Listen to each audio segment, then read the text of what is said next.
Hello everyone, আজকে আমরা এই ধরনের অঙ্ককে কিভাবে সহজে ক্যালকুলেশন করব সেটা শিখব।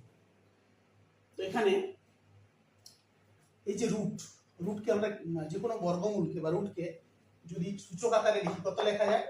হাফ। এটা আমরা সবাই জানি। আবার পাওয়ারের পাওয়ার যদি থাকে তখন কি হয়? গুণ হয়ে যায়। তাহলে রুটের জন্য পাওয়ারটা হাফ আর হাফের সঙ্গে উপর একটা গুণ হবে। তো সেইটা আমরা পরপর স্টেপ বাই স্টেপ করলে অনেক সময় লেগে যাবে। সেটা না করে সহজে কিভাবে করব? তাহলে আমরা একটা বর্গমূল যদি কমিয়ে দিই কত হবে?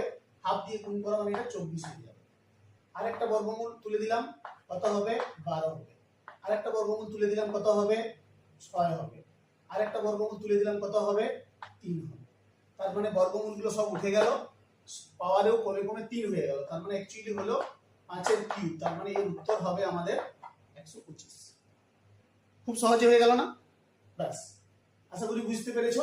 বুঝতে পেরে থাকলে এর উত্তরটা আমাকে কমেন্টে জানিয়ে দাও।